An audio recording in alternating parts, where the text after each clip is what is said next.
G'day, we're live and welcome to the realm, property realm that is on the no, it's Tuesday. Oh, I wish it was a Thursday, but it's only Tuesday. Oh, I don't know if that's good or bad.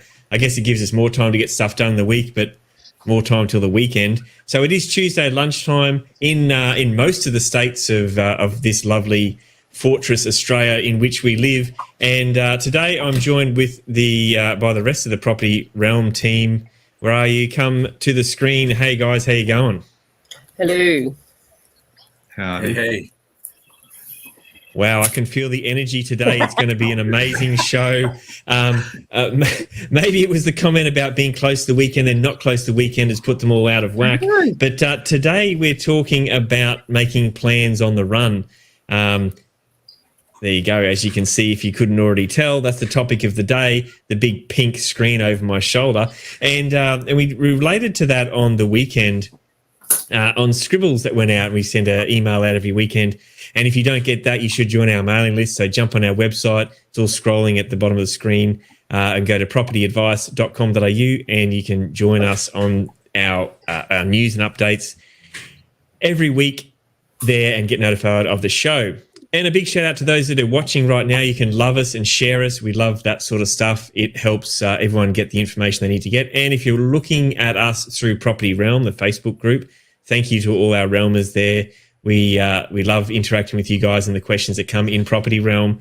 And lastly, if you're on the podcast, that's awesome. You can't see how good we look, but at least we sound pretty special. And so thanks for listening on there. So back to the show. We are talking about making plans on the run. Now, it's very good. This topic came up from someone who watched our show last week. One of our serial commentators, Mr. Steve Skeen, said that it's so important to get property plans done for clients, and he's 100% right, and we agree with that. In fact, we do that for our clients. It's a very important part of what we do. But the market's moving pretty hot, and I'm seeing lots of people not make plans, or if they are, they're sort of shooting from the hip. So we come up with a bit of a cheating way to continue to make your plans while on the run, and that's what we're talking about today, which is making plans on the run and using the 3 Fs. Now, I don't know, did you all memorize one of the Fs? Or is one of you got the 3 Fs, or is it just me? What's an F? CO, give us an F. Foundation. There we go. Foundation. Okay, so fundamentals. I think fundamentals is actually what CO said. I don't know what happened there with the internet from Melbourne up to here, but I'm sure CO said fundamentals. It's right, CO, 100% correct. Remo, we got anything else? Mate, I reckon planning is friggin' awesome. Yeah. Okay. All right. Well, there's obviously an issue there as well. What about finances? Finance. That's okay. It's loud and clear from Queensland. Thank you, Karen, for being the voice of reason here on the show today. So yes, fundamentals and finance, and I'll throw in the last one so we don't get anything wrong is facts. So we streamlined the process to just include those 3 key areas, right? So the fundamentals of the property and the area, the finances of the property and yourself, and of course the bank's requirements, and the facts about your situation, the facts about the market, all that sort of stuff. And if you can just screw down to those 3 areas and you can make decisions quickly on the run. So CO, as someone who talks to a lot of our clients, well, just about all our clients that are our new clients, what are you seeing this in the market that's hot at the moment? How are people, are they being proactive? Are they being reactive? Is this the type of sort of thing that would help them? Yeah, so absolutely. A bit of both, actually, when it comes to being proactive or reactive, getting a bit of a mix. So some of them are being reactive, even though they're in so I just spoke to a guy who's inherited a fair bit of equity and funds from family, and he's inundated with different offers and doesn't know which direction to take, which is a similar case even for those who are being proactive, looking for different opportunities, and are still wondering, or some of them aren't quite sure what fundamentals specifically should they be looking at. But as an overall, for both those who are proactive or reactive when it comes to property, they're looking to put their funds somewhere, and they're really just looking for the best place to put that. So if you can help the listeners, and hopefully some of them some of those who I've spoken to recently are joining us today, so they can work through some of their fundamentals, and we'll be good to go through some of those facts as well.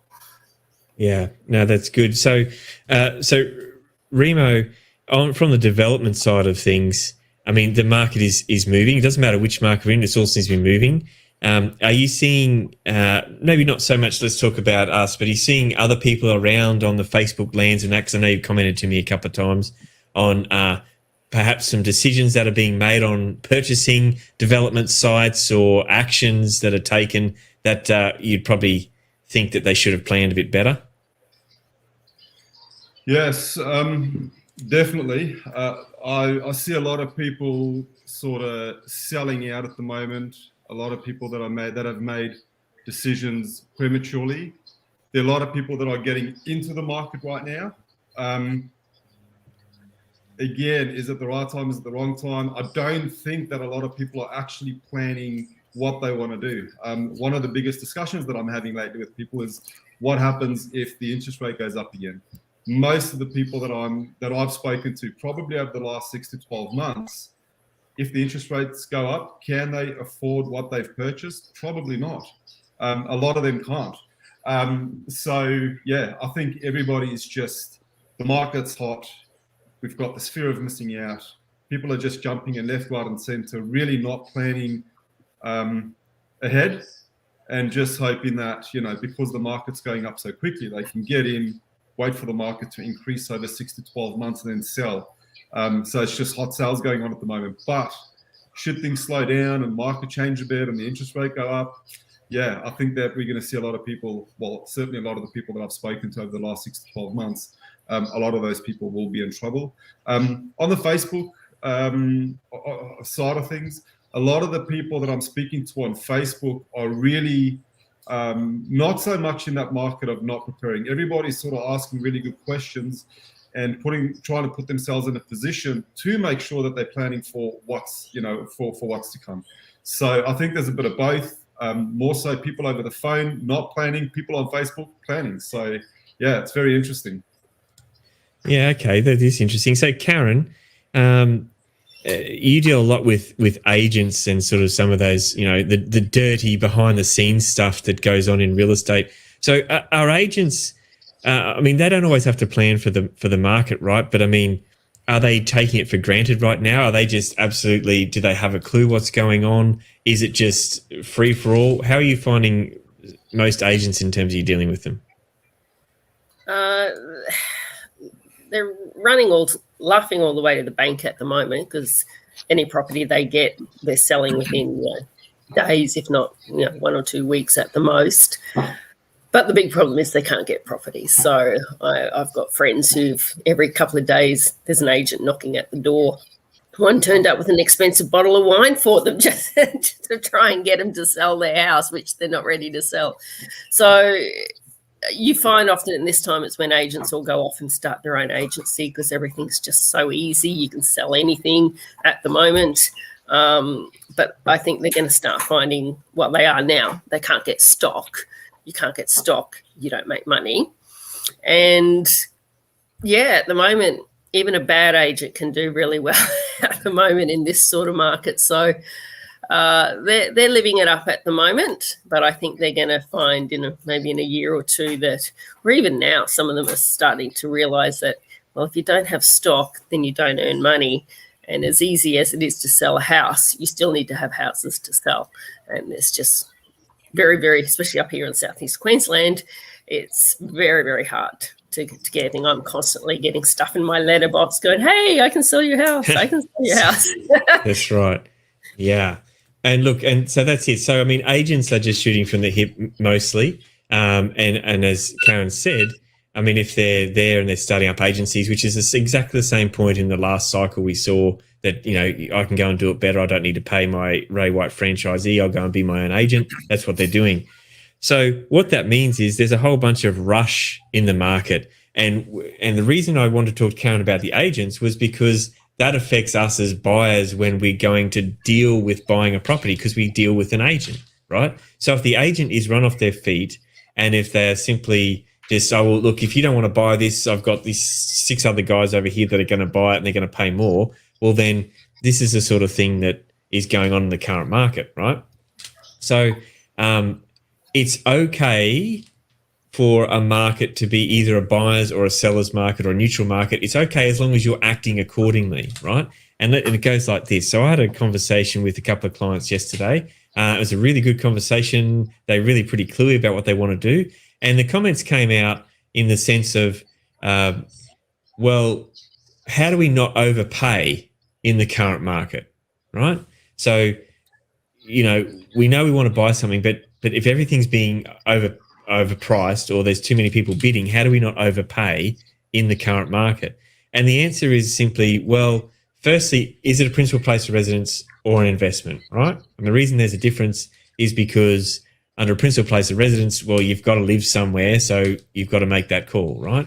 So if it's a principal place of residence, then make sure it's something that you want to live in and that it suits your needs for transport and all that sort of stuff and blah, blah, right? So otherwise, you just keep renting where you're going to rent. If it's an investment, that's where it gets a bit concerning, because if people start overpaying for investments are supposed to be based on the numerical values, right? That's the whole point of an investment. I put in X and I get out, X plus Y or whatever it might be. So the investment side of things is a little bit different, and people start overpaying and they start buying investments emotionally, which we're seeing in the commercial property space on some sale prices, which is great for us if we're developing commercial property, and really bad if you're wanting to buy commercial property, or residential property, which is just beyond emotional status, right? I mean, the figures are just crazy. Then that becomes a problem when it comes to investment. So what you need to do is you need to make sure that you're buying something that's at least got some market comparables and is a property that you would otherwise buy in another market time, okay? So there's a big difference between buying a property now and paying perhaps a little bit too much for it, but it's still a good property, to buying a property in the current market just so I can get into the market and, oh man, if the market wasn't hot, I wouldn't touch it because it's a crap box, right? That's a problem. And that is where people are going to get caught up, because right now is the time to sell crappy properties. If you need to offload a hard property or a property that's dud or in a bad area, now is the time to do it, because now is a time where it's a feeding frenzy for buying. And unfortunately, that's the stuff we're seeing. And that's where if you don't have your 3 Fs and or your full plan in place, then that's where people are going to come unstuck. What do you guys think? Well, look, the 4th F in all of this is FOMO, fear of missing out. And that's the problem one, is people just are buying stuff because they're afraid it's just going to keep going up, or they're going to miss out, or there's nothing else around. So I just have to take this. So there's a real FOMO fear out there, which is the fear of missing out. And that should be the 1 F that is not on the list of things. Yeah, no, that's a good point. And that is exactly what we're talking about, that driver, and that makes people just make crazy decisions. CO, what do you, here we go. We've got some comments here. We've got Shane stopping in. All right. I'll put this comment up because he agrees with me, so that's okay. We only put comments up with, no, it's just kidding. We put all comments up, but what do we got here? Shane's got, it's a seller's market. Yes, it is.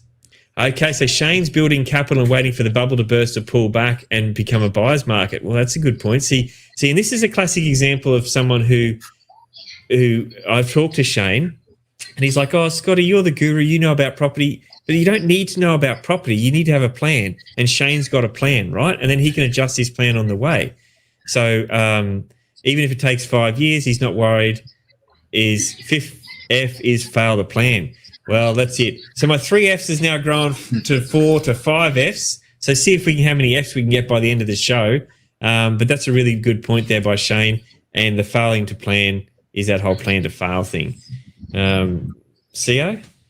Yeah, so Interesting you mentioned that with the fundamentals. I'm wondering for a lot of the clients that I speak to, they are in different kind of situations, although they are property owners. So typically they're looking at investment properties. Some of the similar questions that I'm getting from them is, so similar to what you mentioned earlier around how do we not overpay, but also because financial freedom seems to be the common goal in mind, but because they're all at different stages, how can they tweak or what kind of fundamentals should they be looking at specifically for, let's say, a few different circumstances? Either they're limited by their serviceability, so that's limiting what options that they have in terms of investments or acquiring property, and then there are those who are looking to acquire property. How can we, or what kind of advice would you recommend, or what kind of things do you recommend that they look at, either when they're acquiring or limited by their serviceability? Okay. Well, the first thing we've got to work out is financial freedom that they're seeking. Is that 1F or 2Fs that we add to the list, mate? Because that's the important thing we've got to nut out here. We're up to 7Fs, right? Okay. Mate, there's 7Fs. It's about what I used to get on their old school report card. So, all right. So we're talking about. Sorry, Remo. Is that really? Didn't need to be that funny. It wasn't that funny. That's okay. I'm getting burned here on air. I might. How do I bump you off? Where do I get this bump this off? Okay. So we're talking about acquiring. Are you talking about people that are wanting to do something, CO, but maybe they don't have as much capital as they want? They want to do something. Is that the question you're actually asking?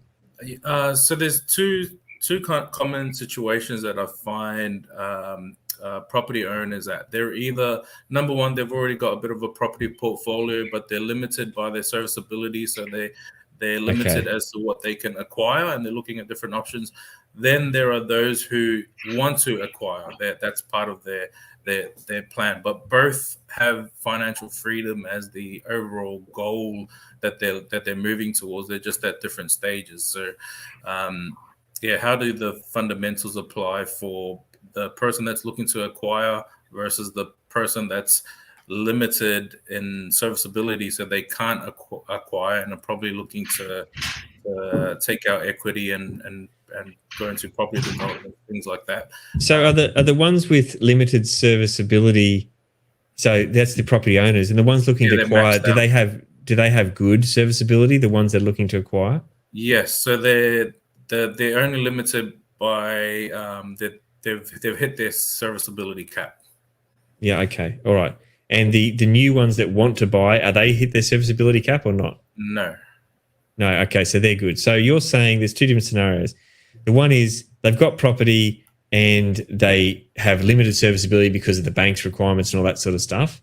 And the second situation is they don't have much or any property, but they've got good serviceability. So what do we do in this market? Yeah. That's the two common ones. All right. No, I have no idea. No, just kidding. So, all right. So let's talk about property owners first, okay? So make sure you guys jump in as you need here. So property owners who have a portfolio, now it can obviously be from one property to 3, 5, 6, whatever it might be. And there is most of the time, there will come a time when that's limited for banks don't want to lend you any more money. Even if you've got lots and lots of equity and value, the difference between the value of the property and the debt on the property, there's a big gap there. Even if you've got lots of that, then they still don't necessarily like loaning you property. They still look at your income, right? Now, back in the old days, you used to be able to use equity growth as part of your income. And, there's debate about whether you can still do that now through some second and third tier lenders. But if we're talking normal lending, then they're always going to say, okay, that's great. And what's your personal balance sheet and what's your income, right? So what you have to do is you have to make a decision on what those properties are doing for you. Are they still working in the current market? Have they done their work? Is their work yet to come, right? So each year you've got to assess your property portfolio. You've got to say, okay, this property's performed this way. It's going to keep doing this, or it's going to go bad, or it might be whatever. And you make a decision each year and you assess each property. Now, I'm not into selling property for the sake of it. I'm into selling property if it has performed a purpose and there's a better opportunity somewhere else. And that's what those people who have their property portfolios, that's the decisions they need to make. If, however, for the people who don't have any property and they are looking to get into the market and they've got good serviceability, well, then that's a different sort of story. And there's a whole bunch of questions that's individually based, as on both accounts, but especially for those people about, is it their principal place? Is it investment? How long are they going to own it for? How active do they want to be in owning the property, in developing the portfolio? And there's, do they want to, how much capital do they have? Is it 50 grand? Is it 500 grand? There's a whole bunch of stuff that goes to that. So it's not a particularly easy answer without knowing those answers specifically to that person. But they can still use the 3, 4, 5 Fs that we now have to very quickly come to an answer. So if they do look to do something in the market, we need to look at the fundamentals in the market. What are the fundamentals saying in that area, that location, that position, the situation, the condition of the property? Those 4 things that relate directly to the property. And of course, you always got to talk to your mate, the broker, right? We've got to get a broker on side as part of our WOW team, our inner circle team. And then the other thing is then the facts about what you want to do, which is what I alluded to, which is like, how long are we going to have this property for? What's the purpose of this property? Each property has to have a purpose. And so there's all this sort of stuff that goes on when you make those decisions. What do you think?